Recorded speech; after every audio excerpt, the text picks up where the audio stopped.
শিক্ষিত চালাক। খুব খেয়াল করেন, কোরআন শরীফে সব বিষয়ের সমাধান আছে, শুধু রাষ্ট্রের ব্যাপারে কোরআন দুর্বল।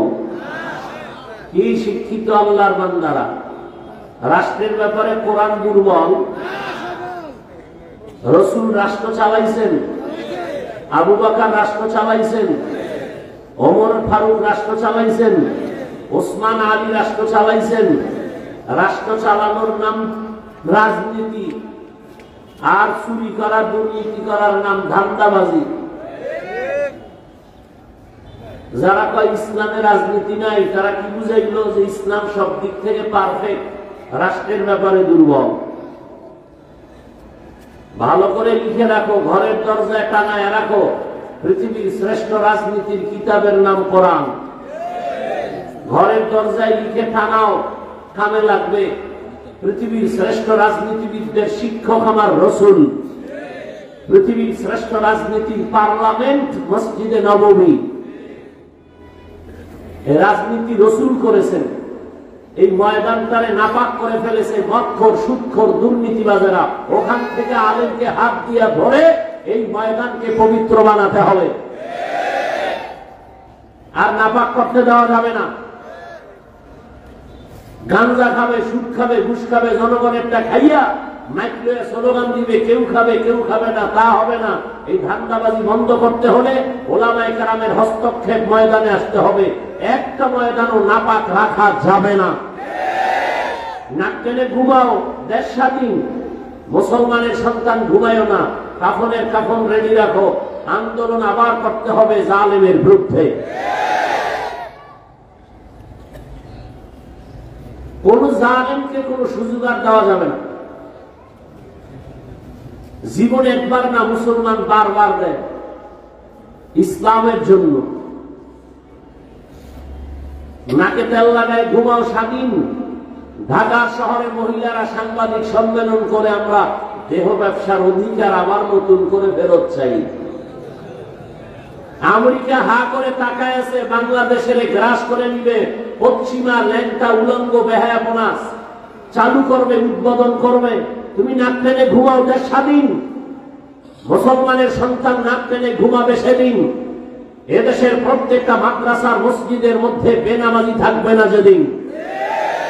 এদেশের মাদ্রাসা মসজিদের কমিটিতে একটা সুদখোর যেদিন থাকবে না, সেদিন মুসলমান নিশ্চিন্তে ঘুমাবে।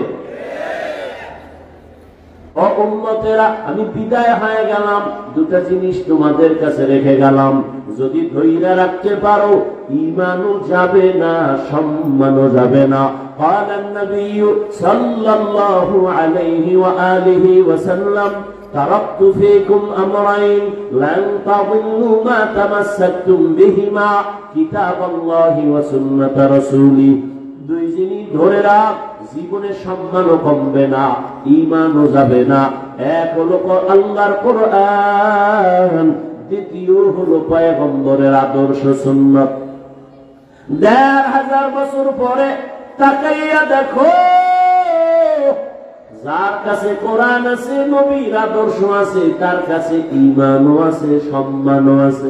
লোকটা আলেম না, এই আলেম না, মাদ্রাসায় পড়ে নাই, কিন্তু আলেমের মোহাব্বত করে দাঁড়িয়ে রাখছে, টুপি মাথায়, হজ করেছে, মাদ্রাসায় দান করে, মসজিদে দান করে, আজান হলে মসজিদে যায়, নিজেও মসজিদ বানায় ফেলছে। খবর নিয়ে দেখো, এই লোকটা দুনিয়ার লাইনে কোন দল করলেও তার উপরে কোনো বিপদ নাই। শুধু নবীর আদর্শের কারণে মাদ্রাসায় না পড়িয়া, আলেম না হইয়াও তার সম্মান আছে না নাই? শুধু নবীর আদর্শ তার কাছে থাকার কারণে। ও আল্লাহর বান্দারা, ও যুবক, তোমার মতো কত যুবক নবীর আদর্শ মানতে গিয়া তো আমি কিন্তু এই কথা বলি নাই, স্কুলে তালা লাগায় মাদ্রাসায় আসো, পাঁচকুল্লি লাগাও, তাবলিগে যাও, কওমি মাদ্রাসায় যাও, না হয় জান্নাত পাইবা না, এ কথা বলি নাই, বলবো না।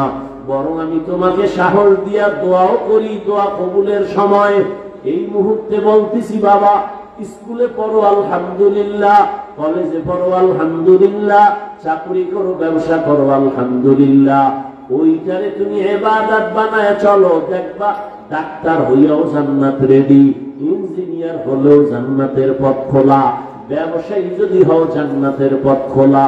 যদি ইবাদত হিসাবে ব্যবসা করো, ইবাদত বানায় যদি ব্যবসা করো, নবীর আদর্শে লেখা দাও, বিক্রি করা মাল ফেরত নেওয়া হয়। যারা লেখে হয় না, এই ব্যবসায়ী ধোঁকাবাজ। দোকানে লেখো বিক্রি করা মাল ফেরত নেওয়া হয়, আজান হয়ে গেলে সাইনবোর্ড লাগাও, নামাজের বিরতি, দোকান বন্ধ, কাস্টমারের সাথে মিথ্যা বলবা না, ধোঁকা দিবা না। নবী বলেন তোর জন্য সুসংবাদ, আত-তাজিরুস সুদুকুল আমিন মা'আন নাবিয়্যিনা ওয়াস-সিদ্দীকিনা ওয়াশ-শুহাদা। ও ব্যবসায়ী যারা সত্যভাবে চলবা, আমি নবী ওয়াদা করলাম আমার সাথে জান্নাতে থাকবা। তাহলে ব্যবসা করে জান্নাত পাওয়ার রাস্তা আছে, কথা বলেন না কেন? লেখাপড়া করে ডাক্তারি পড়তে গিয়ে জান্নাতের পথ আছে না নাই? তোমার মতো যুবক জীবনে মাদ্রাসায় পড়ে নাই, স্কুল কলেজে পড়ে, ডাক্তারি পড়ে, ইঞ্জিনিয়ারিং পড়ে, ব্যবসা করে, চাকরি করে। যুবক বাবা, তুমি সাক্ষী দাও, তোমার লাইনে জেনারেল শিক্ষিতরা 5 বেলার নামাজি দাড়িওয়ালা আসেনি? সত্য কথা কও। তুমি দরজা জানালা আটকাইয়া তোমার জুতা খুলে কপালে গাইলেও যে আমার কপালটা তো খারাপ কেন? আমার মতো যুবক স্কুল কলেজে পড়িয়া নামাজ পড়ে, আমি পারি না কেন? আমার কপালে কার অভিশাপ লেগেছে? তোমার মতো যুবক রাস্তায় গাড়ি চালায়, দাড়িওয়ালা, নামাজ পড়ে, অভাব নাই, বলো তুমি কেন পারো না? তোমার মতো যুবক RAB, army, police, BDR, doctor, professor, engineer, নামাজি, দাড়িওয়ালা, তুমি কেন পারো না? তুমি কেন পারো না রে বাবা? ও বুড়া বাবারা, আপনার মতো কত বৃদ্ধা বাবা লাঠি হাতে নিয়ে মসজিদে গিয়া 5 বেলার নামাজ পড়ে, আপনি কেন পারেন না? ও শেরপুরের আম্মা জানেরা, পর্দার আড়ালের বোনেরা, আপনার কপাল কত ধন্য। আপনারা নবীদের মায়ের মতো দামি মা, সাহাবায়ে কেরামের মায়ের মতো দামি মা, হাফেজে কোরআনের মায়ের মতো দামি মা। আপনারা তো খাদিজা রাদিয়াল্লাহু আনহার মতো নারী, ফাতেমা রাদিয়াল্লাহু আনহার মতো নারী, আয়েশা রাদিয়াল্লাহু আনহার মতো নারী, ইসমাঈল নবীর মা হাজরা আলাইহা সালামের মতো নারী। আপনারা তো ঈসা নবীর মা মারইয়াম আলাইহা সালামের মতো দামি নারী। আরে আম্মা জান, আপনার মতো কত মা এখনো আছে, পর্দা করে, স্বামীর মাল হেফাজত করে, 5 বেলার নামাজ পড়ে, মোবাইলে চরিত্র বিক্রি করে না। এমন মা আছে না নাই? এমন মায়ের সন্তান ডাক্তার হবে, সুনামধন্য ডাক্তার। আর আম্মা, আপনার চরিত্র যদি খারাপ হয়, মোবাইলে যদি চরিত্র বেচা কেনা করেন, আপনার ঘরে ডাক্তার হইল তাসলিমার মতো জুতা খায়া পালাবে। জিন্দেগি মে বন্দগি তু কর নাহি, জিন্দেগি মে বন্দগি তু কর নাহি, জিন্দেগি বে বন্দগি শর্মিন্দা হে, জিন্দেগি বে बंदगी शर्मिंदा है। यहाँ हम सब मुसाफिर, दिल ना लगा, अहले दिल की नजर से रूह करता जा,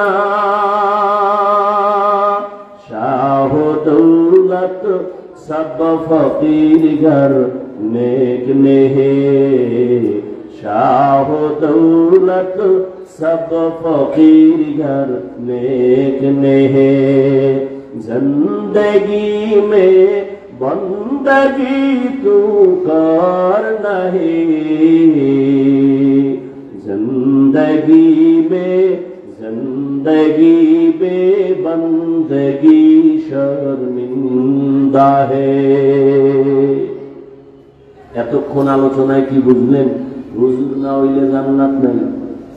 হ্যাঁ, অতএব যদি বুঝিয়েই থাকেন, ব্যবসা করেন, চাকরি করেন, লেখাপড়া করেন, উলামায়ে কেরামের মুহাব্বত নিয়ে, নবীর আদর্শ নিয়ে নামাজ পড়েন, মা বাবার খেদমত করেন, শিক্ষকের দোয়া নিয়ে চলেন, হারাম খাইয়েন না, চোখ দিয়ে হারাম দেখিয়েন না, জান্নাতের রাস্তা আল্লাহ আসান করে দিবেন।